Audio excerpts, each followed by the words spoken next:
अकारण करण बरुणालय तड़ित भिनंदित पीतांबरधारी भक्त वांछा कल्पतरु भगवान श्री बालकृष्ण लाल की वांगमय प्रति स्वरूपा श्रीमद् भागवत महापुराण सप्ताह ज्ञान यज्ञ आज विराम सत्र की तरफ बढ़ रहा है। आज 7वें दिवस की कथा है।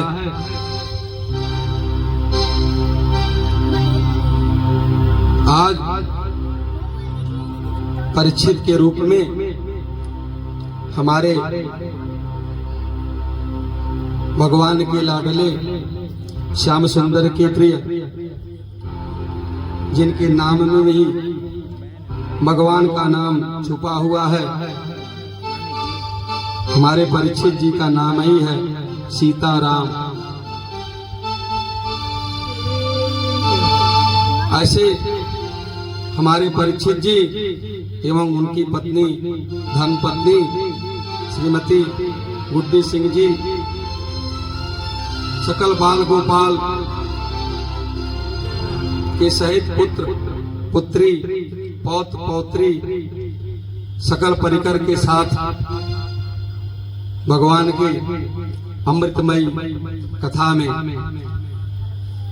विराजित हैं। आपका ऐसा प्रेम भगवान के प्रति कि आप तो भगवान की इस त्रिवेणी में ज्ञान, भक्त और वैराग्य,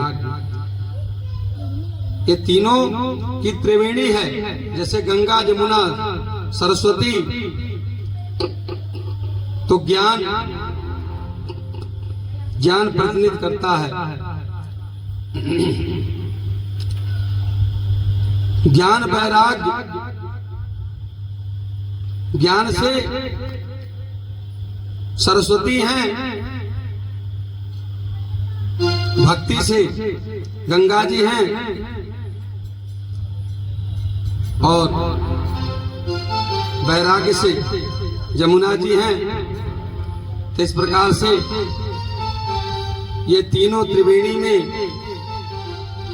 हम संगम लगा रहे हैं, संगम में गोता लगा रहे हैं।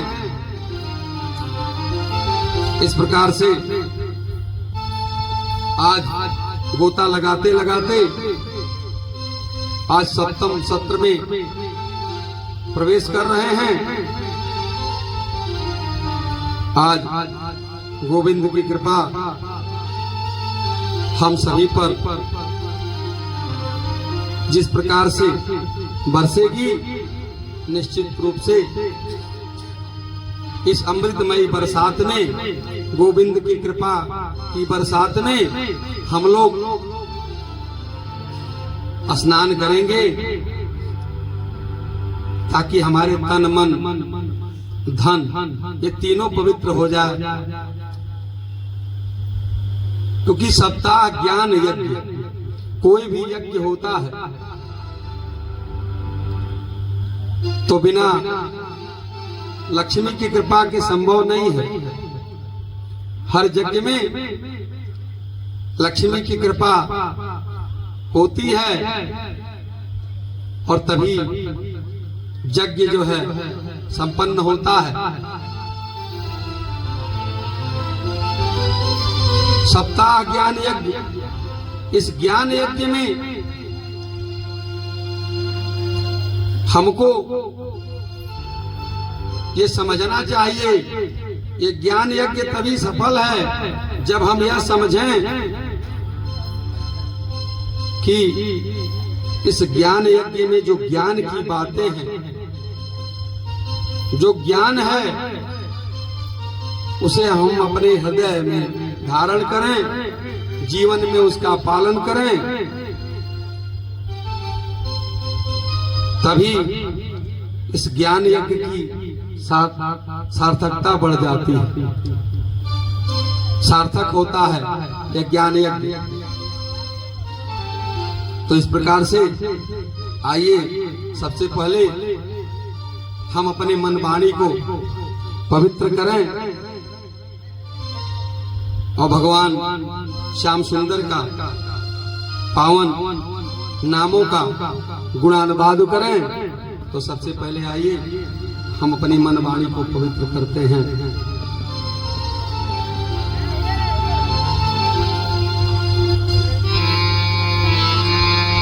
श्री कृष्ण गोविंद हरे मुरारी, हे नाथ नारायण वासुदेवा।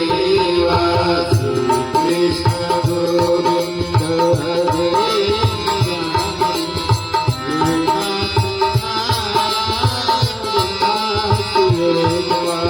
श्री कृष्ण गोविंद हरे मुरारी,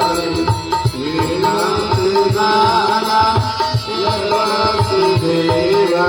श्री कृष्ण गोविंद हरे मुरारी, हे नाथ नारायण वासुदेवा।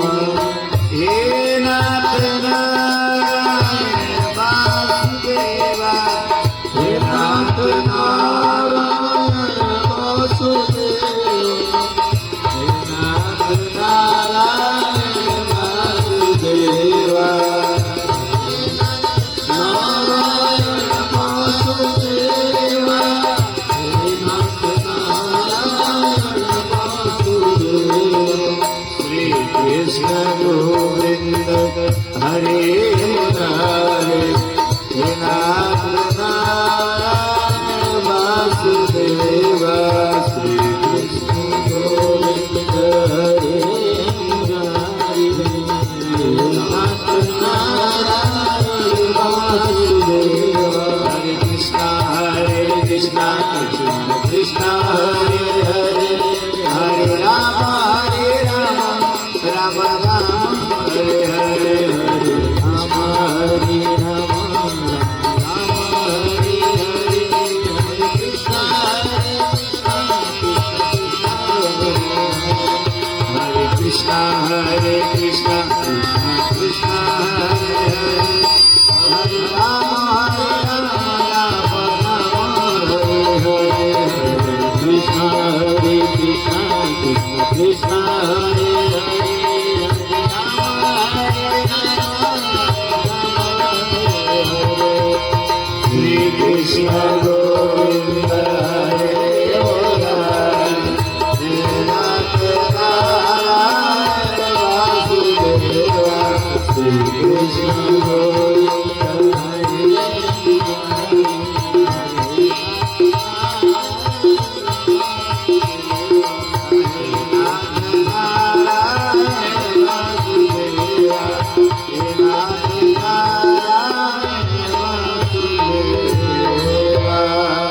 बोले वृंदावन बिहारी लाल की, सत्यदेव भगवान की, कृष्ण कन्हैया लाल की।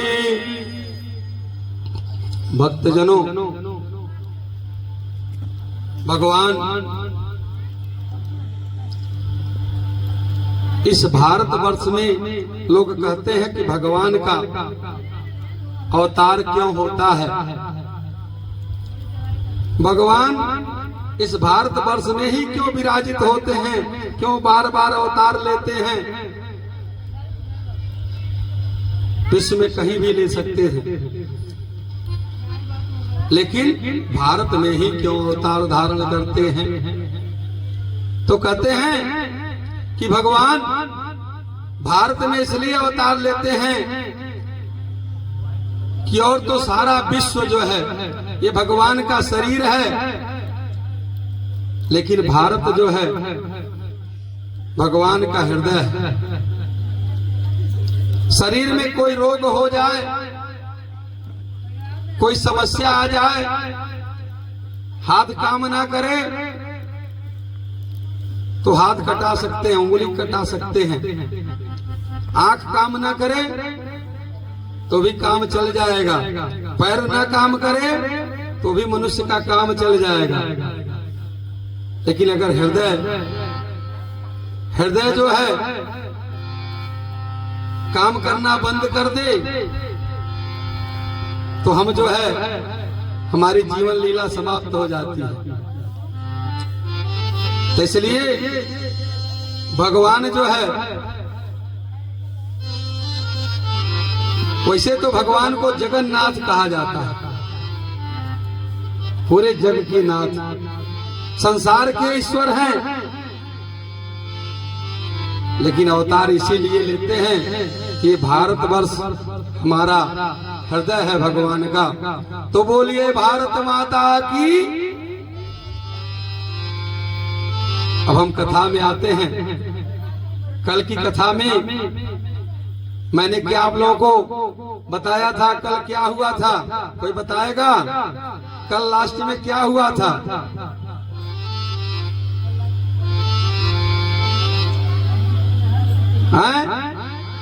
क्या हुआ था? लास्ट में प्रसंग क्या था? आप लोगों ने इतना नाचा, आनंद मनाया।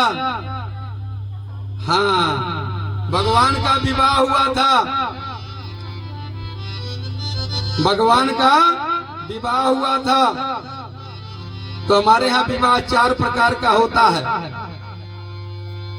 नहीं, विवाह तो इसे 8 प्रकार के होते हैं, लेकिन वर्तमान में 4 ही प्रकार के प्रचलन में हैं। कौन कौन से विवाह? ब्रह्म विवाह। ब्रह्म विवाह में क्या होता है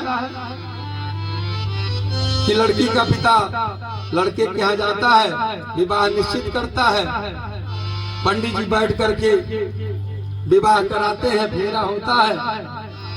इस प्रकार से जो ये विवाह होता है, वेद मंत्रों के साथ जो ये विवाह होता है, इसको ब्रह्म विवाह कहा जाता है। दूसरा विवाह क्या है? गंधर्व विवाह। देव विवाह इस समय हमारे यहाँ प्रचलन में नहीं है। तो दूसरा है गंधर्व विवाह। गंधर्व विवाह में जो जयमाला होता है ना, पहले गंधर्व विवाह हो गया, बस वही काम संपन्न हो गया, किसी की जरूरत नहीं पड़ती। लड़का लड़की को पसंद किया, दोनों मिल गए, चल करके मंदिर में जयमाला कर दिया, गंधर्व विवाह हो गया। तीसरा विवाह होता है पिचास विवाह। तीसरा विवाह जो है ये पिचास विवाह होता है। जैसे किसी के साथ पैसा बर्ताव कर करके और बाद में उसके साथ विवाह कर लिया, तो विवाह होता है पिचास विवाह। और चौथा विवाह होता है राक्षस विवाह, कि किसी कन्या का अपहरण कर लिया, अपहरण करके ले जाकर के अपने घर विवाह किया, तो ये राक्षस विवाह होता है। तो भगवान का कौन सा विवाह हुआ? राक्षस विवाह। भगवान का कौन सा विवाह हुआ? चौथे नंबर वाला, राक्षस विवाह। तो भगवान का विवाह हो गया। भगवान नारायण जो है लक्ष्मी जी को अपनी प्रिया बना लिए, तो व्यक्ति लक्ष्मी जी को अपनी प्रिया नहीं बना सकता। लक्ष्मी जी तो भगवान की हैं, भगवान के काम में आएंगी, भगवान के कार्य को करेंगी। इसी यज्ञ में है, ये भगवान का कार्य है। ये यज्ञ जो है, ज्ञान यज्ञ जो हो रहा है, ये भगवान का यज्ञ हो रहा है, भगवान के निमित्त हो रहा है। इसमें लक्ष्मी जी का प्रयोग हो रहा है कि नहीं हो रहा है? ये सप्ताह ज्ञान यज्ञ जो हो रहा है, तो इसमें लक्ष्मी जी का प्रयोग हो रहा है कि नहीं हो रहा? तो लक्ष्मी जी अगर भगवान के साथ हैं, भगवान के लिए प्रयुक्त की जाती हैं, तो उससे भगवान बड़े प्रसन्न होते हैं, नारायण प्रसन्न होते हैं। तो व्यक्ति को कभी भी लक्ष्मीपति बनने की चेष्टा नहीं करनी चाहिए। जो लक्ष्मीपति बनता है वो शिशुपाल की तरह रोता है। जैसे शिशुपाल डोली में ढूंढ के बैठ गया और जो है भगवान जो है रुक्मिणी जी को ले गए, तो इस प्रकार से लक्ष्मीपति नहीं बनना चाहिए। लक्ष्मी को पुत्री बना लीजिए, लक्ष्मी को बेटी बना लीजिए, लक्ष्मी को माँ का दर्जा दे दीजिए, चल जाएगा। लेकिन कभी भी लक्ष्मी का बर बनने का प्रयास न करिए। लक्ष्मी के बर तो नारायण ही हैं। जो व्यक्ति लक्ष्मी को अपनी पुत्री बना लेता है, तो पुत्री को घर में बैठना, पुत्री घर में बैठी रहती है नहीं, पुत्री का विवाह हो जाता है, वो अपने घर जाती है और फिर आती जाती रहे तो कितना बढ़िया रहेगा। तो ऐसे लक्ष्मी जी हैं, लक्ष्मी जी को अपनी पुत्री मान लीजिए और लक्ष्मी जी आती जाती रहे तो कितना बढ़िया है। लेकिन आप एक जगह बंद कर देंगे, पुत्री को एक जगह ले आकर के बैठा देंगे घर में, तो ये संभव है क्या? तो सारे लोग कहने लगेंगे कि इन्होंने तो अपनी पुत्री का विवाह तक अभी तक नहीं किया। तमाम तरह के आरोप लगने शुरू हो जाएंगे। तो कहते हैं घर में लक्ष्मी जी आवे और ले आकर रखे रहिए और भगवान के निमित्त उनको खर्च न करिए, तो भी लक्ष्मी जी रुष्ट हो जाती हैं, क्योंकि लक्ष्मी जी को तो भगवान के पास ही जाना है। बढ़िया कमरा बनाइए और केवल एक के जंगला लगाइए जिसमें केवल हवा आती रहे, जाने की व्यवस्था न हो। हवा आती रहे, हवा जाने की व्यवस्था न हो, हवा पास न करे, तो उसमें रह मिलेगा उस कमरे में। इसलिए ऐसा कमरा बनना चाहिए कि हवा आवे भी और हवा जाए भी। तो लक्ष्मी जी आवे भी, लक्ष्मी जी जाए भी। तो कहते हैं इस प्रकार से अब जो है व्यक्ति क्या करता है, जब बहुत ज्यादा लक्ष्मी जी को इकट्ठा कर लेता है और उसको भगवान के निमित्त खर्च नहीं करता, तो क्या करती है लक्ष्मी जी? रूठ करके चली जाती हैं। और इस प्रकार जब चली जाती हैं तो फिर आती भी नहीं है जल्दी। इसलिए व्यक्ति को क्या करना चाहिए कि धर्म के निमित्त जो है, ईश्वर के निमित्त, भगवान के निमित्त लक्ष्मी जी को उनका वरण कर देना चाहिए। क्योंकि कन्या जब सियानी हो जाए, बड़ी हो जाए, तो उसका बढ़िया वर देख करके उसका वरण कर दो। तो जब पैसा ज्यादा इकट्ठा हो जाए तो क्या करो कि बढ़िया सा वरण, क्या है, भगवान को वरण करना है। कोई बड़ा यज्ञ कर दो, भगवान के निमित्त कोई कार्य कर दो, क्योंकि संसार में तो सब अनित्य है, ईश्वर ही केवल नित्य है, सत्य है। इस प्रकार से कहते हैं कि जब रुक्मिणी जी का भगवान के साथ विवाह हो गया तो पहले पुत्र कौन बनते हैं? प्रद्युम्न जी। प्रद्युम्न जी कौन होते हैं? एक कामदेव के अवतार होते हैं। क्योंकि भगवान ने जब सती मैया सती हो गई दक्ष के यज्ञ में, तो भगवान क्रुद्ध हो गए, और क्रुद्ध हो गए तो सती के 100 को कंधे पर रख करके घूमने लगे। भगवान ने इस प्रकार से जो है जहां जहां सती का अंग गिरा, एक एक अंग जो है जहां जहां गिरा, वहां वहां जगदम्बा की विशेष कृपा हो गई।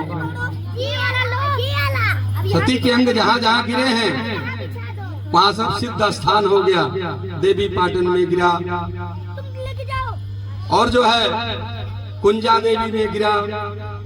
इस प्रकार से तमाम 51 शक्तिपीठ बन गए। 51 स्थानों पर गिरा, 51 शक्तिपीठ बन गए। और उसके पश्चात देवताओं ने सोचा कि जो है जब तक पुनः जो है कामदेव का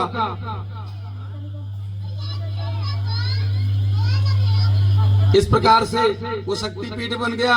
और यहाँ कथा में कहते हैं कि जब भगवान शिव क्रुद्ध हो गए, काम को जो है भस्म कर दिया, तो रति बहुत रोई। काम की जो पत्नी है कामदेव की, वो पत्नी बहुत रोई। शिव जी ने वचन दिया कि जब जो है भगवान का विवाह रुक्मिणी के साथ हो जाएगा, तो भगवान के पुत्र जो है के रूप में एक कामदेव पुनः तुमको प्राप्त हो जाएंगे। भगवान शिव ने कहा, कृष्ण तनय होय है पति तोरा, बचनु अन्यथा होय न मोरा। हे रति, तुम्हारा पति जो है कृष्ण का पुत्र होगा, जिसका नाम प्रद्युम्न होगा। और इस प्रकार से भोलेनाथ का वचन सत्य हुआ। कामदेव प्रद्युम्न बन करके प्रकट हुए।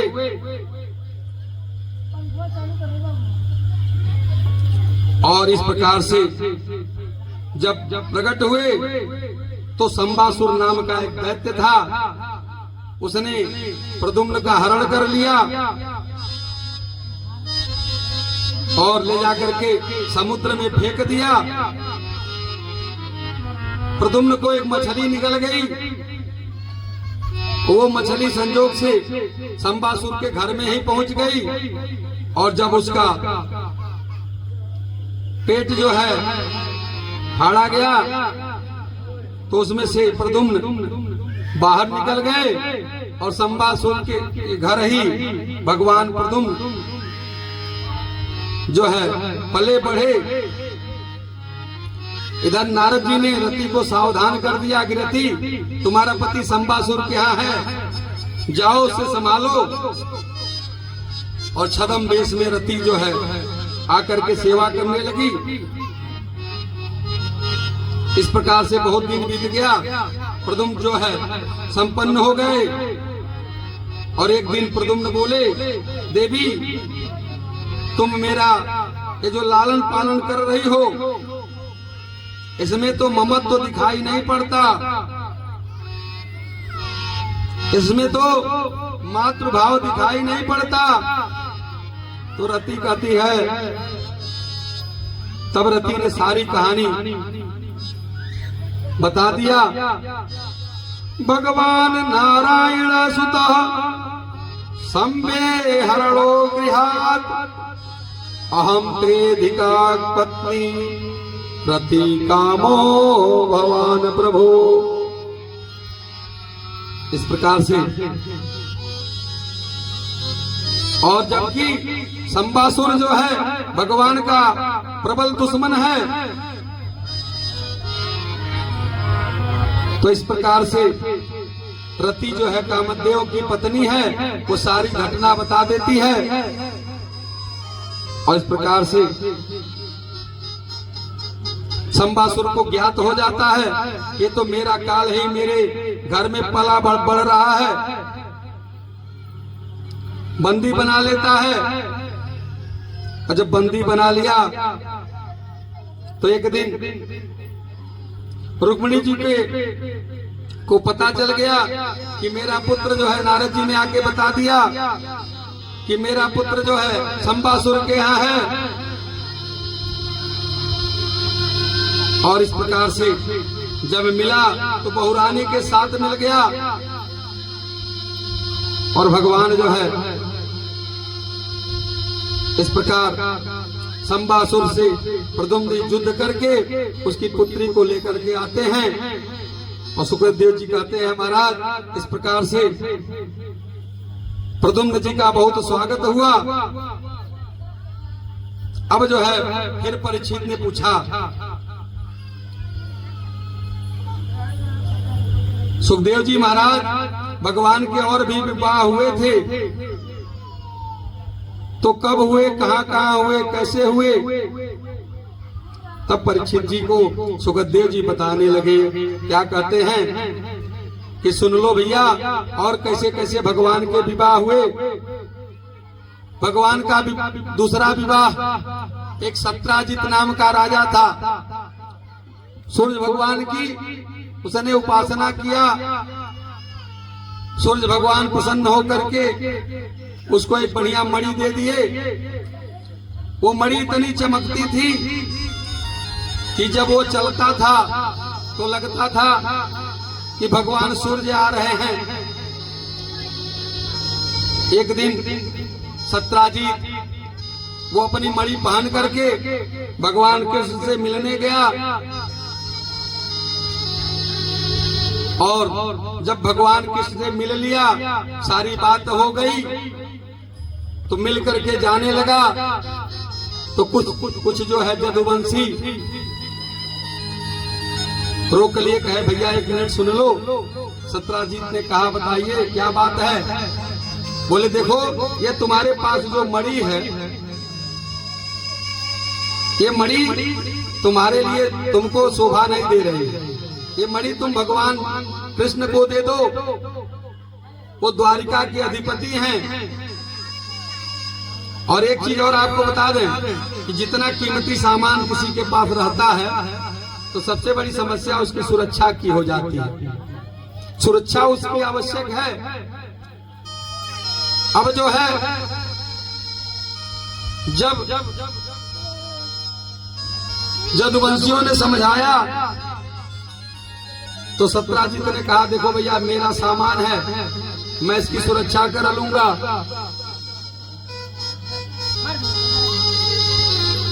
और समझाने पर भी वो दिया नहीं मणि, पहन करके फिर चला गया। इस प्रकार से एक दिन जो है सत्राजीत का भाई उसी समयंतक मणि को पहन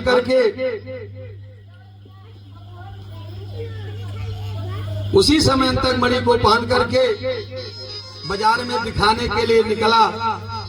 जबकि सत्राजीत यह जानता था कि ऐसी वो मणि है कि वो मणि 8 तोला सोना रोज देती थी। इतनी बढ़िया मणि थी वो, सोना 8 तोला सोना रोज देती थी। तो इस प्रकार से अब वो मणि पहन करके बाजार में दिखाने लेके चला गया। बाजार में दिखाते दिखाते और आगे बढ़ गया। आगे बढ़ते बढ़ते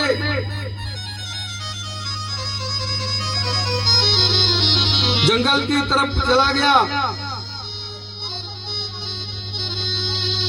अब जो है जब जंगल की तरफ चला गया तो जंगल के नजदीक गया ही था कि एक शेर की दृष्टि उस मणि पर पड़ गई। शेर ने जो ही वो मणि समंतक मणि देखा, सत्राजीत के भाई को मार करके उस मणि को ले लिया, अपने दांतों में दबा लिया और जंगल की तरफ भागा। और जंगल में जो ही भाग रहा था तब तक जामवंत जी की निगाह उस मणि पर पड़ गई। क्योंकि वो मणि इतनी चमकदार थी कि जब तक जो ही मनुष्य देखता उस मणि को तो देखता ही रहता, मोहित हो जाता। इस प्रकार से अब उस शेर को मार करके जामवंत जी ने वह मणि छीन ली, उसके दांत फाड़ दिए शेर के, वो मणि निकाल ली और मणि ले जाकर के अपनी पुत्री जामवंती को दे दिया। अब जो है इधर क्या होता है कि एक दिन सत्राजीत अपनी पत्नी को बताता है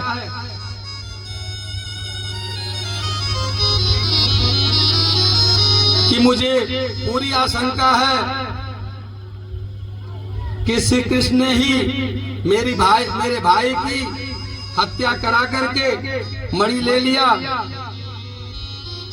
लेकिन कोई उसका प्रमाण नहीं है। इसलिए जब तक इसका प्रमाण ना मिल जाए तब तक तुम किसी को ये बात ना कहना। लेकिन माताओं का स्वभाव होता है कि कोई बात अपने हृदय में पच नहीं सकता। माताएं कोई बात पचा नहीं सकती। एक दिन सत्राजित की पत्नी जो है अपनी सहेली के यहाँ गई और सहेली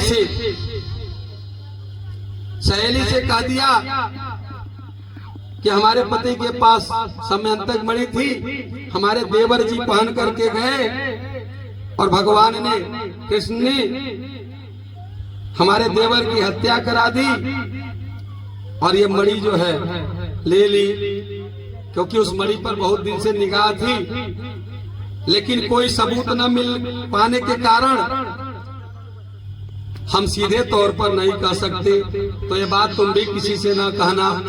अब धीरे धीरे ये बात भगवान कृष्ण के कानों तक पहुंच गई। भगवान ने कहा राम राम। पहले तो लोग मुझे माखन चोर कहते थे, आज सब लोग मिलकर के मुझे मणि चोर कहने लगे। अब तो इसका साक्ष्य हमें देना ही पड़ेगा। भगवान उस मणि की खोज में निकले और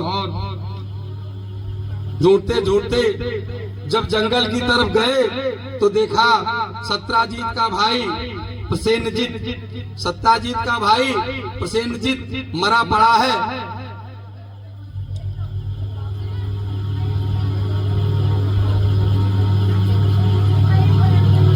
अब जो है सत्राजित का भाई जब मरा पड़ा है देखा उन्होंने, तो भगवान फिर खून लगा हुआ देखते चले गए आगे। तो आगे जाके देखते हैं कि एक शेर मरा पड़ा हुआ है। उसके पश्चात भालू का चिन्ह दिखा। भगवान ने भालू का चिन्ह देखते देखते उस भालू की गुफा की तरफ पहुंच गए। ये गुफा आज भी है गुजरात में जो पोरबंदर के पास, पोरबंदर जहां गांधी जी का, वहीं से आसपास गांधी जी का घर था, तो पोरबंदर के पास जो है वही है जामवंत की गुफा। वे कुआं है, कुआं टाइप। पहले तो उसमें रस्सी से नीचे उतरना पड़ता था, लेकिन अब उसमें सीढ़ी बन गई, सीढ़ी बन गई है और आराम से व्यक्ति नीचे कुआं टाइप में अंदर नीचे उतरता है। उतरने के बाद तब गुफा एकदम लंबी पूरी गई हुई है। तो भगवान की कृपा रही। इस तरह से जो है भगवान जब गुफा के नजदीक पहुंचे तो अपनी सेना को रोक लिए। अपने जितने भी लोग थे उनसे भगवान ने कहा कि आप लोग यहाँ मेरी प्रतीक्षा करिए और मैं जो है इस गुफा में अकेले प्रवेश करूंगा। भगवान अकेले प्रवेश किए और जब गुफा में जाते हैं तो उजाला दिख जाता है। अब जामवंती जो देखी भगवान को, जोर से चिल्लाई। जब जोर से चिल्लाती है तो जामवंत जी दौड़े दौड़े आते हैं। अब भगवान को पूरा एक मुक्का कस के जमा दिया। भगवान से भी नहीं रहा गया, भगवान ने 2 मुक्का जमा दिया। अब तो लात मुक्का की बरसात होने लगी जामवंत जी में और भगवान श्री कृष्ण में, दोनों में लात घूसा की बरसात होने लगी। ये मुक्केबाजी शुरू हुई तो 27 दिन तक ये मुक्केबाजी चलती रही बिना रुके। 27 दिन तक भगवान कृष्ण और जामवंत जी दोनों लोग लड़ते रहे।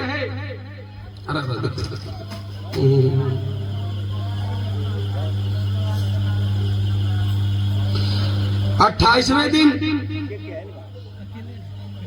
भगवान ने जामवंत को उठा करके पटक दिया और छाती पर चढ़ गए। और मुक्कों की बरसात कर दी, नस नस ढीली कर दिया जामवंत जी का।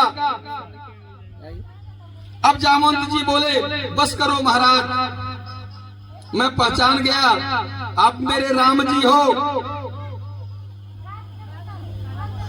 सरकार यहां तक कैसे आए? भगवान ने पूरा बड़ी चोरी का समाचार सुना दिया। जामवंत ने कहा, सरकार मैं तो आपकी कोई सेवा पानी नहीं कर पाया, कुछ आपको खिला पिला नहीं पाया। भगवान ने कहा, सेवा पानी खूब किया, 27 दिन तक खूब मुक्का बरसाए। अब इससे बड़ा सेवा पानी और क्या हो सकता है? 27 दिन तक जो है घूसों लातों से मारते पीटते रहे। अब इससे बढ़िया नाश्ता पानी क्या होगा? इस प्रकार से जामवंत जी से जब कहे तो जामवंत जी ने कहा, प्रभु मणि तो मैं ऐसे नहीं दे सकता। बोले भगवान बोले तो दूसरा क्या उपाय है? जामवंत ने कहा, प्रभु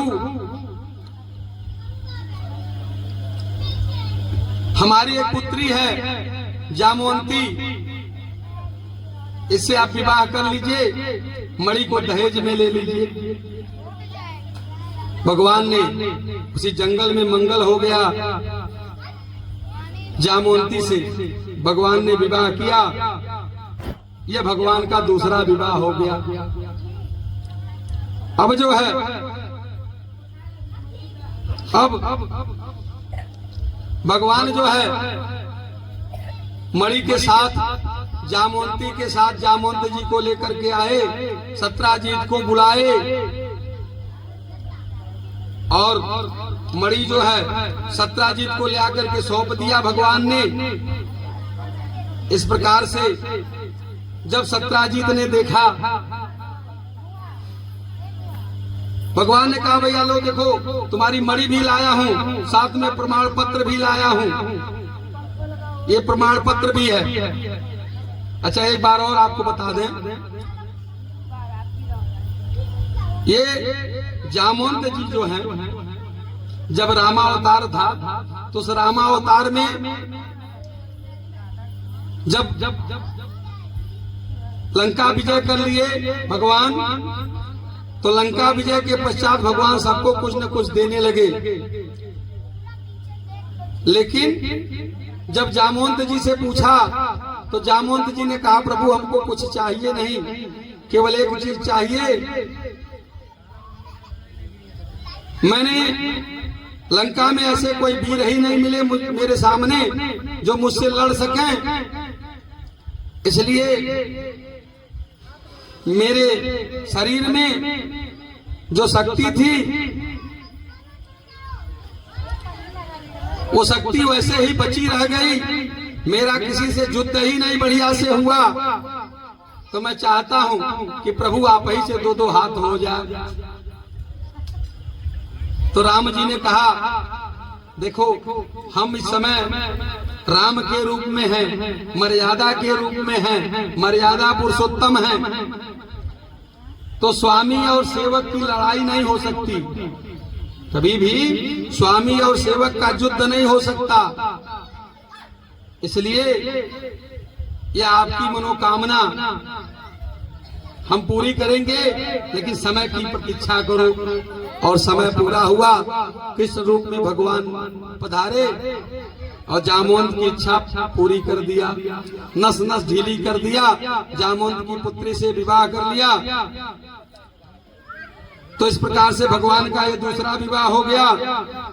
अब भगवान मणि और प्रमाण पत्र के साथ सत्याजीत को समझा रहे हैं कि सत्याजीत देखो, जो तुमने मेरे ऊपर कलंक लगाया तो उसका परिणाम है, बुला करके भगवान ने दे दिया सत्याजीत को मणि।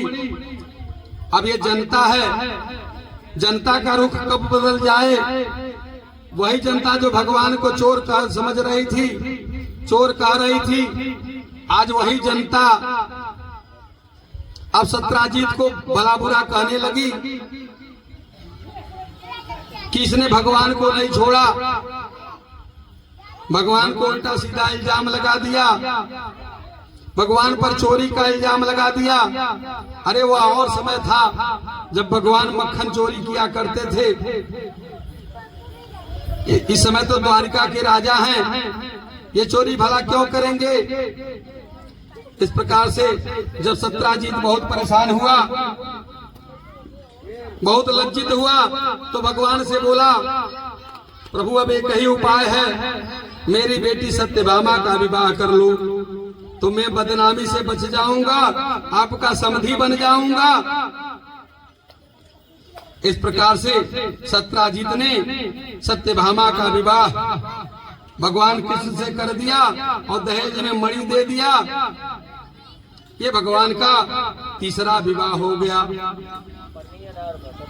अब जो है, अब एक बार भगवान अपने मित्र पांडवों से मिलने के लिए द्वारिकापुरी से दिल्ली पधारे। दिल्ली का पहले पुराना नाम जो है इंद्रप्रस्थ नगरी है, जिसको जो पांडवों की नगरी थी, अब जाकर के उसका नाम दिल्ली हुआ। इंद्रप्रस्थ नाम था, इंद्रप्रस्थ नाम था। पांडवों ने बड़े आत्मीय ढंग से स्वागत किया भगवान का। एक दिन अर्जुन बोले, चलो मित्र यमुना के पार घूमने चलें। दोनों लोग बैठ करके घूमने निकले तो यमुना तट पर एक कन्या बैठ करके तपस्या कर रही थी। भगवान ने कहा, अर्जुन पता लगाओ ये कन्या कौन है, क्यों तपस्या कर रही है। अर्जुन ने जाकर के पूछा, देवी जी आप कौन हैं, क्यों एकांत में बैठी हैं। उस कन्या ने परिचय दिया, अहम देवस्य सवितुर दुहिता पतिमिच्छति विष्णु वरेण्यं वरदं तपः परमा स्थिता। महाराज मैं सविता की दुहिता हूँ, कन्या हूँ। सविता कहते हैं सूर्य को, मैं सूर्य की कन्या हूँ। मेरा नाम कालिंदी है और मैं द्वारिकाधीश को पति रूप में पाने के लिए तपस्या कर रही हूँ।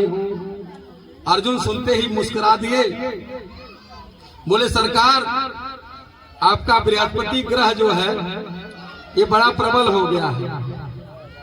जिसका बृहस्पति ग्रह प्रबल हो जाता है तो कई विवाह करा देता है। भाई थोड़ा शांत हो जाइए, आप लोग बड़ा परेशान ना होइए। इस प्रकार से अब जो है भगवान ने जब जाना कि ये तो मेरे लिए ही तपस्या कर रही है, तो वहीं भगवान ने उसका ग्रहण संस्कार कर लिया। इस प्रकार से कालिंदी के साथ भगवान ने विवाह कर लिया। ये भगवान का क्या नंबर का विवाह हो गया, तीसरे नंबर का विवाह हो गया।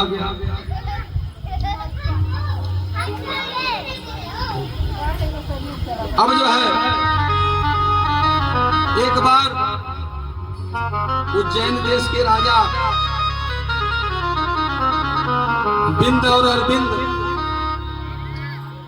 अपनी बहन का विवाह, जिसका नाम मित्र बिंदा था, उसका विवाह जो है राजनैतिक लाभ लेने के लिए दुर्योधन से करना चाह रहे थे, जबकि मृत्युबिंदा भगवान कृष्ण से विवाह करना चाह रही थी।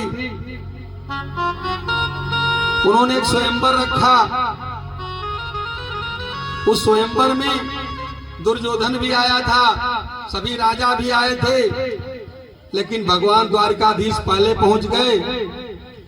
और जब ही मृत्युबिंदा ने देखा द्वारिकाधीश को जयमाला द्वारिकाधीश के गले में डाल दिया।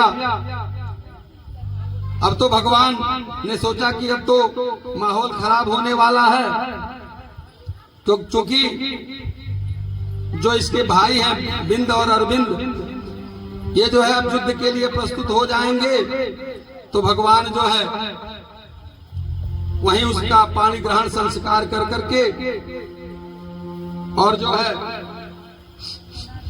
मित्र वृंदा को हर करके जो है द्वारका ले आए और भगवान ने यहाँ 5वां विवाह संपन्न किया।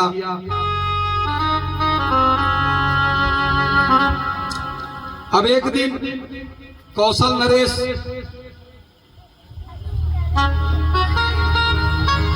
नग्नजित नाम के एक राजा थे, जिनकी एक पुत्री थी सत्या देवी। राजा ने प्रतिज्ञा किया कि जो मेरे 7 बैलों को एक ही साथ एक ही रस्सी में बांध देगा, उसी के साथ मेरी पुत्री का विवाह होगा। तमाम राजा आए लेकिन कोई सफल नहीं हो पाया। तो भगवान 7 रूप प्रकट करके और 7 बैलों को एक साथ रस्सी में बांध दिया और इस प्रकार से सत्या देवी ने आकर के भगवान के गले में जयमाला डाल दी और नागनजिती से, क्योंकि पिता के नाम से पुत्री जानी जाती है, तो नागनजिती का विवाह भगवान कृष्ण के साथ हो गया। ये भगवान का 6वां विवाह हो गया। कहते हैं कि वसुदेव जी की एक छोटी बहन थी जिसका नाम था श्रुतकीर्ति। ये भगवान की बुआ लगती थी और श्रुतकीर्ति भगवान से पुत्र जैसा प्रेम करना चाहती थी। और इनकी एक कन्या थी जिनका नाम था भद्रा। तो जब भगवान कृष्ण से पुत्र जैसा संबंध नहीं बन पाया तो अपनी पुत्री का विवाह भगवान कृष्ण के साथ कर दिया, सत्या का विवाह, और भगवान कृष्ण को दामाद के रूप में प्राप्त किया। तो बेटा और दामाद में बहुत अंतर नहीं होता है, दामाद भी पुत्र की तरह ही होता है। तो दामाद को पुत्र के रूप में प्राप्त कर लिया। अब ये जो है भगवान का 7वां विवाह हो गया। एक बार मगध देश के राजा ने एक स्वयंवर रचा जिसमें एक चक्र बना दिया कि घूमती हुई मछली को जो निशाना उसकी आंख में मार देगा और नीचे प्रतिबिंब देख करके मछली को निशाना बना देगा, उसी के साथ जो है अपनी कन्या का विवाह करेंगे। तो भगवान ने मगध देश जा करके और मछली का भेदन कर करके और लक्ष्मणा का पारिग्रहण किया। ये भगवान का 8वां विवाह हो गया। इस प्रकार से भगवान के 8 विवाह हुए, अलग अलग तरीके से हुए, लेकिन भगवान का एक ही बार, एक ही दिन, एक ही मंडप में 16,100 विवाह हो गया। तो परीक्षित कहते हैं महाराज ये कैसे हो गया? अब तो सुखदेव जी कहते हैं सुनो, प्राग ज्योतिषपुर का राजा था भौमासुर। इसने क्या कर रखा था कि सभी देश के राजाओं की कन्याओं का हरण करके ले आ रहा था और ले करके उनको जेल में बंदी बना करके रखता था। 16,100 स्त्रियां हो गई थी। भगवान को पता चला, भगवान ने सत्यभामा को गरुड़ पर बैठाया। अच्छा एक चीज और है, लोग क्या करते हैं कि लक्ष्मी जी को जब बुलाते हैं तो लक्ष्मी जी की सवारी क्या है? उल्लू। तो लक्ष्मी जी अकेले आती हैं, तो उल्लू का काम क्या है? उल्लू क्या करता है? जब लक्ष्मी जी उल्लू पर बैठ के आती हैं तो घर वालों को भी उल्लू बनाती है। लेकिन अगर लक्ष्मी के साथ आपने नारायण को बुलाया तो वो किस पर आएंगी? गरुड़ पर आएंगी। भाई बड़े बड़े जो लोग होते हैं सबके पास, घर के सारे लोगों के पास एक एक गाड़ी होती है। तो ऐसे भगवान है, भगवान का वाहन गरुड़, लक्ष्मी जी का वाहन उल्लू। तो जब आप भगवान को बुलाएंगे, भगवान कृष्ण को बुलाएंगे, विष्णु को बुलाएंगे, तो लक्ष्मी जी और भगवान गरुड़ पर चढ़ के आएंगे। भाई पति पत्नी जाएंगे, दो गाड़ी है, तो अगर आपने पति को बुलाया तो पत्नी आएगी तो एक ही गाड़ी से आएंगी। लेकिन केवल आपने पत्नी को बुलाया, पति, अब माताएं यहाँ आई हुई हैं, कथा में आई हुई हैं, तो जो मान लीजिए बिना पति की अनुमति के आई या पति के साथ नहीं आई तो बार बार घड़ी देखती हैं। कल देख रहे थे, बार बार घड़ी देखती हैं कि घर जाएंगे तो कहीं 11 बज गया, पंडित जी तो 11 बजे तक फंसाए हैं, 11 बज गया। और जो है अगर आप पति के साथ आई हैं तो चाहे 11 बजे चाहे 12 बजे, वो बोल नहीं सकते।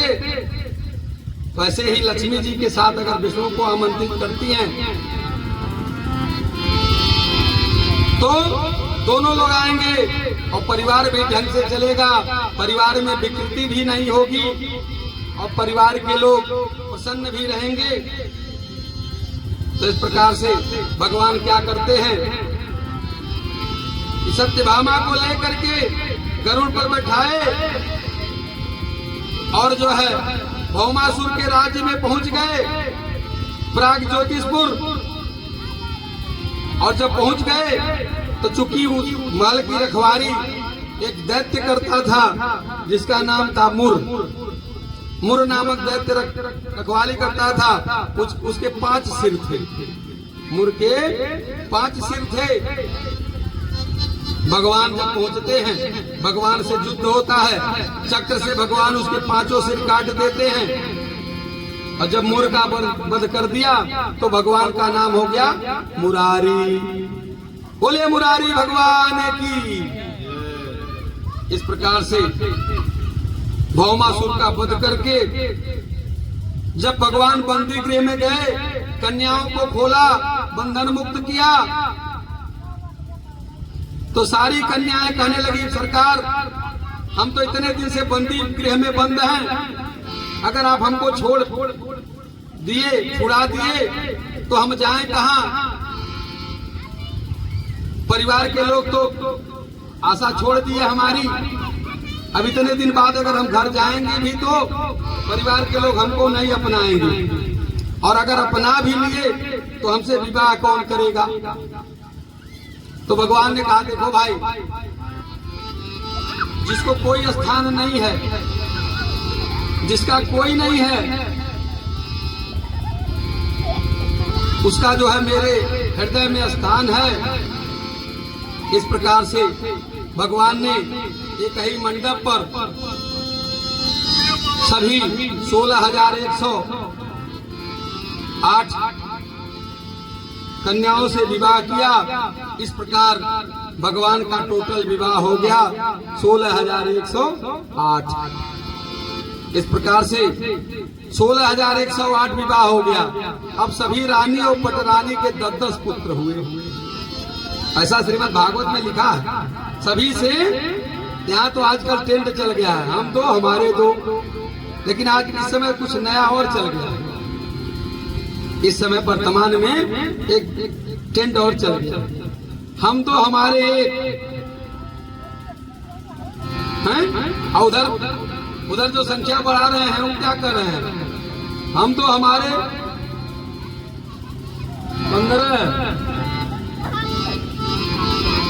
हम 5, हमारे 15।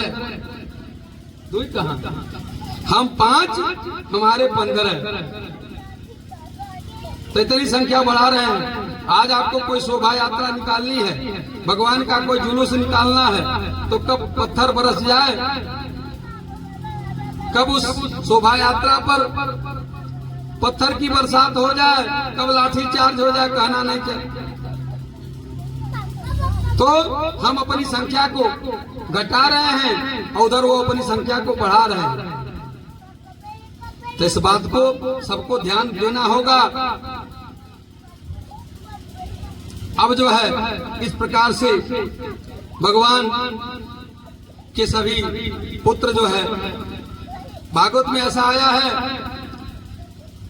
कि सभी रानियों के 10-10 पुत्र, फिर उनके 10-10 पुत्र, और भगवान का अकेले परिवार जो है, टोटल संख्या 56 करोड़ हो गई। भगवान का परिवार जो है कुल मिलाकर के 56 करोड़ केवल भगवान का परिवार हो गया। दाऊ जी का और मिलाकर के अकेले संख्या 56 करोड़ हो गई। तो जिसके घर में 4 पहलवान हैं, उसे कोई उलझने की हिम्मत नहीं करता है। तो भगवान के परिवार में तो 56 करोड़ है। अब किसकी हिम्मत है, अगर निमंत्रण देना है तो भगवान को किसकी हिम्मत है कि निमंत्रण दे देगा कि भैया परिवार सहित आइए, कोई कह पाएगा? 56 करोड़ संख्या है भगवान की। या तो लोग कार्ड भेजते हैं तो क्या लिखते हैं? सपरिवार। भगवान के पास कार्ड भेजिए और लिख दीजिए सपरिवार है। तब तो कई बारात के संती तो अकेले आ जाएंगे। इस प्रकार से कहते हैं कि भगवान का इतना बड़ा परिवार है, लेकिन भगवान को कोई टेंशन नहीं रहती है। एक दिन प्रभु ने सोचा कि सारी रानी पटरानियां हैं, कोई रूठ जाती है, कोई कोप भवन में चली जाती है, तो मना लेते हैं। लेकिन आज तक जो हमारी एक पत्नी है रुक्मिणी, ये कभी नहीं रूठी। तो इनको भी भगवान ने रुक्मिणी की परीक्षा लेने के लिए भगवान ने कहा, तुम ना हक हमारे विवाह की, तुम्हारे लिए तो इतना बढ़िया रिश्ता था, आया था शिशुपाल का, तुमने उस रिश्ते को ठुकरा दिया। वहां कहा तुम राजघराने की रानी होती, यहाँ कहा जो है, यहाँ तुम्हारा वो सम्मान नहीं मिल पा रहा है जो तुमको शिशुपाल के यहाँ मिल जाता। तमाम तरह की बात भगवान ने कहा, लेकिन सारी बात सुन करके भी रुक्मिणी जी को गुस्सा नहीं आया। और अंत में भगवान ने कहा, जब एक शब्द भगवान ने कहा कि अभी कुछ नहीं बिगड़ा है, अभी भी तुम शिशुपाल के पास जा सकती हो, जो इतना सुना कि पंखा गिर गया, रुक्मिणी जी मूर्छित हो गई। भगवान समझ गए ये तो घबरा गई। भगवान तुरंत दौड़े, हाथ थाम लिया, पंखा झलने लगे, जल छिड़के, रुक्मिणी जी को होश आया। भगवान ठहाका मार के हंसे, देवी विवाह हुए इतने दिन बीत गए और 10 पुत्रों की माता जी बन गई हो, और आज मैंने क्या थोड़ा सा परिहास कर दिया, थोड़ा सा मजाक कर दिया, तो इतना घबरा गई। रुक्मिणी जी ने कहा, प्रभु सब मजाक करिए, लेकिन ऐसा मजाक, ऐसा परिहास ना करिए। अयम ही परमो लाभो गृहे सुगृह मेधिनाम यत्र मयि नीयते यामः प्रिययाभिरुभामिनी। इस प्रकार से भगवान तो सबके हृदय में है। तुलसीदास जी हनुमान चालीसा में क्या लिखते हैं, क्या कहते हैं?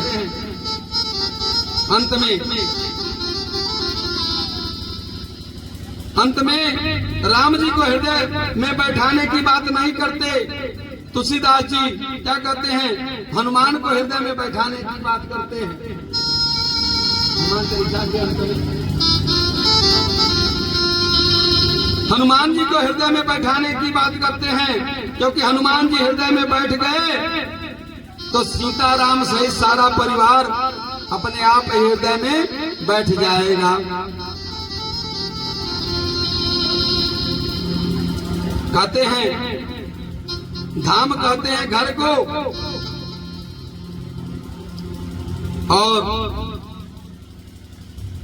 हनुमान जी तो अतुलित बलशाली हैं, समस्त बल प्रदान करने वाले हैं। वो बल किसका है? राम का है।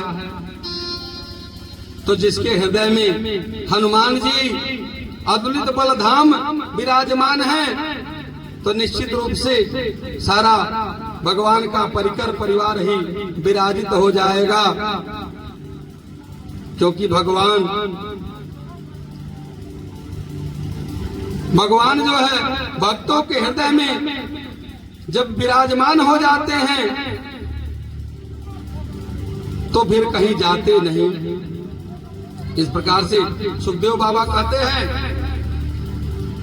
कि भगवान ने तमाम हास प्रयास किया, मनोरंजन किया, समझाया, और भगवान के इतने विवाह हुए, वैसे ही सभी पुत्रों के पौत्रों के, जैसे भगवान के विवाह हुए वैसे सभी उनके पुत्रों के पौत्रों के विवाह हुए, सबसे 10-10 पुत्र हुए। इस प्रकार से भगवान का पूरा परिकर हुआ। अब जो है कहते हैं, आगे कहते हैं सुखदेव बाबा कि एक बार सारे बाल गोपाल मिलकर के भगवान से बोले कि प्रभु आप जो है यहीं बैठे रहते हो, हम सब बच्चों को कहीं घुमाने फिराने नहीं ले जाते, थोड़ा हमको भी कहीं घुमाने ले जाइए। भगवान सभी बच्चों को लेकर के एक वृक्ष की छांव में पहुंच गए। इतना बढ़िया पार्क था, उसी में एक वृक्ष था। भगवान ने कहा देखो हम यहीं आराम करेंगे, तुम लोग जाओ खेलो। बच्चे सारे गेंद खेलने लगे। खेलते खेलते गेंद एक कुएं में गिर गई, और जब कुएं में गिर गई तो बच्चे आकर के कहे कि प्रभु हमारी गेंद तो कुएं में गिर गई है। और जब कुएं में झांका तो एक बड़ा भारी गिरगिट उसमें दिख रहा है। बच्चे जब ऐसा कहते हैं तो भगवान बच्चों के साथ आते हैं और देखते हैं गिरगिट को। जब भगवान ने गिरगिट को देखा तो समझ गए और बुला करके लोगों को गिरगिट को बाहर कराया। भगवान का ज्यों ही स्पर्श हुआ, उस गिरगिट के शरीर से एक दिव्य पुरुष निकला, भगवान की स्तुति किया। भगवान ने पूछा ओ भगवान कौन हो भाई? तो अब वो पुरुष क्या परिचय देता है। देखिए जब आदमी अपना परिचय देता है तभी उसकी मानसिकता का पता चल जाता है। अब जो है जब इस प्रकार का परिचय देता है कि भगवान उसने क्या परिचय दिया कि आप हमारे बारे में नहीं जानते हो महाराज, मेरा नाम तो कहीं कहीं सबकी जुबान पर आ ही जाता है। भगवान बोले काहे आ जाता है? अरे भाई सबकी जुबान पर दो स्थितियों में नाम आता है, या तो कुख्यात रहो या तो प्रख्यात रहो। या तो जो आदमी प्रख्यात है उसका नाम सब लोग जानते हैं, या तो कुख्यात है उसका नाम लोग जानते हैं। तो भगवान बोले भैया तुम कुख्यात थे कि प्रख्यात, किस नाते तुम्हारा नाम जानते हैं लोग? तो बोला मैं दानियों में बहुत बड़ा दानी था, आकाश के तारे गिन सकते हैं, आकाश के तारे गिन सकते हैं, पृथ्वी में कितने कण हैं वो गिना जा सकता है, लेकिन मैंने इतना गौदान किया वो गिना नहीं जा सकता। भगवान ने कहा तो इतना दान किए तो गिरगिट काहे हुए? भाई इतना दान किया तो गिरगिट क्यों हुए? बोला महाराज, भगवान ने कहा जरूर बूढ़ी ठेली गैया दान की होगी, निश्चित रूप से बूढ़ी ठेली गैया दान की होगी। तो क्या कहता है वो? नृग बोला नहीं नहीं महाराज, पयस्विनी तरुणी शील गुण गुणोपन्ना कपिला हेम श्रृंगी न्यायार्जिता रूप्य खुरा सवस्सा दुकूल माला भरणा ददावह। मैंने कैसी गैया दान किया ये जानिए। मैंने सुंदर सुंदर दूध देने वाली बूढ़ी ठेली नहीं, पयस्विनी तरुणी मैंने जो एक बार की जो गाय थी, बूढ़ी गाय नहीं कि बूढ़ी गाय दूध दे रही है बचिया के साथ है उसका दान कर दिया, नहीं, तरुणी तरुण गाय एकदम नई गाय और पयस्विनी जो दूध दे रही हो। तो भगवान ने कहा कि और क्या किया? बोले सोने का सींग लगवा के दिया, चांदी का खुर लगवा के दिया, ऐसी गायों का दान किया। भगवान ने कहा तब तो तुम ऐसी गाय का दान किए होगे जो लात मारती होगी। तो कहा उसने नहीं महाराज ऐसा नहीं है, शील गुण वाली गाय का दान किया, जो लात ना मारे ऐसी गाय का दान किया। बोले तब जर्सी गाय दान की होगी। बोले नहीं नहीं महाराज,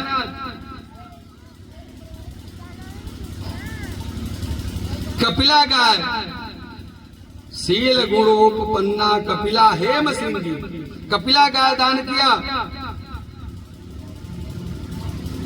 तो भगवान ने बोला तो गिरगिट काहे बन गए जब इतना दान किया? तो तुम्हारा धन जरूर 2 नंबर का रहा होगा। जैसे तुम गाय खरीद के ले आए, जरूर ये 2 नंबर का पैसा होगा। तो कहता नहीं महाराज 2 नंबर का पैसा नहीं था, न्यायार्जिता न्याय द्वारा प्राप्त धन था। 2 नंबर का भी पैसा दान करने से वह फल प्राप्त नहीं होता। तो भगवान ने कहा कि 2 नंबर का पैसा रहा होगा, उसकी गाय खरीद करके तुमने दान किया होगा। बोला नहीं, न्यायार्जिता रूप्य खुरा सवस्सा, न्याय के द्वारा प्राप्त धन का जो न्याय से जो मैंने पैसा कमाया, उस पैसे का मैंने गैया खरीद करके इतनी गैया दान किया। अब तो महाराज, तो भगवान ने कहा तब तो गिरगिट हो गए। ब्राह्मण ने कहा एक ऐसी घटना घटी कि मैंने एक गैया दान की, लेकिन वह गैया कौन थी कि दूसरे दिन जो गैया दान किया था उसके पहले उसी गैयों में से एक गाय आकर के हमारी गैयों में मिल गई, जिसका मुझको दान करना था और मैंने दान कर दिया। और दान लेकर के जब वो ब्राह्मण चला तो जो दूसरा वाला ब्राह्मण था उसने अपनी गैया को पहचान लिया। वो आकर के देखा और दोनों ब्राह्मण लड़ गए उसी गाय के लिए। वो बोलता हमारी गाय है, वो बोलता हमारी गाय है। ये झगड़ा मेरे पास पहुंचा। अब मैं जब जाना, ब्राह्मण को बहुत समझाया कि भैया जितनी चाहो गाय ले लो, लेकिन ये गाय उस ब्राह्मण को छोड़ दो। वो भी ब्राह्मण नहीं माना। दूसरे वाले ब्राह्मण को समझाया कि भैया तुम ही मान जाओ, जितनी गैया कहो उतनी गैया तुमको दान कर देंगे, तुम मान जाओ। लेकिन दोनों ब्राह्मण नहीं माने। अंत में मैंने कहना शुरू किया कि ठीक है भैया तुम्हारी बात सही है। वो बोलते तुम्हारी बात सही है। दोनों ब्राह्मण गुस्सा करके वो गाय छोड़ के चले गए। जब गाय छोड़ के चले गए और उसका फल क्या हुआ कि जब मैं न्यायालय में गया, किसके न्यायालय में? यमराज के न्यायालय, धर्मराज के न्यायालय। अंत में जब धर्मराज के न्यायालय में गया तो न्यायालय में मुकदमा चला, न्याय हुआ। ये हुआ कि पहले बताओ पाप भोगोगे कि पुण्य भोगोगे? पाप का भोग करना है कि पुण्य का भोग करना है? बोले महाराज जो पाप बन गया है उसी का पहले भोग करना है। तो उसी पाप के कारण मेरी ये गति हुई, मैं गिरगिट बन गया। और आज जो है आपकी कृपा हुई, आपके चरणों के दर्शन हुए, मैं कृतार्थ हो गया। ऐसा कह करके वो चला गया। इस प्रकार से कहते हैं, हो मेरे मालिक के दरबार में सबका जीवन खाता, जो कोई जैसी कर्म करता वैसा ही फल पाता। मेरे मालिक के दरबार में सबका जीवन खाता, मेरे मालिक के दरबार में सबका जीवन खाता।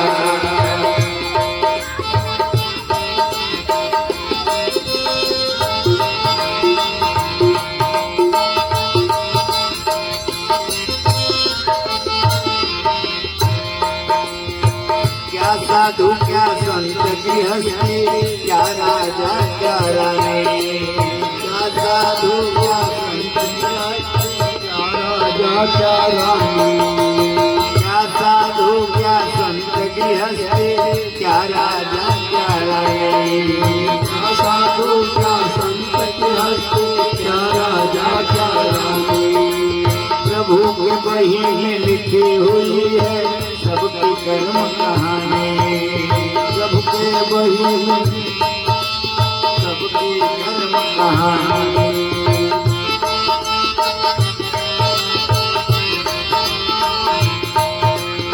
बड़े बड़े वो जमा खर्च का, बड़े बड़े वो जमा खर्च का सही हिसाब लगाता। मेरे मालिक सबका जीवन खाता, मेरे मालिक के दरबार में सबका जीवन खाता।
नहीं चले चालाकी,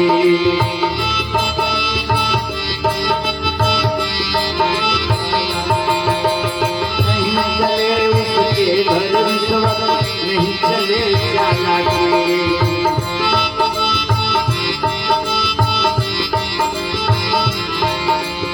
उसकी अपनी मेल देने की रीति बड़ी है बाकी।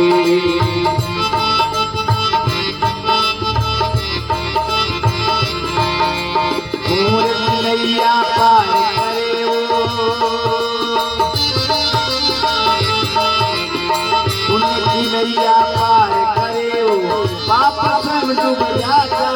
मेरे मालिक के दरबार में सबका जीवन खाता, वो मेरे मालिक के दरबार में सबका जीवन खाता।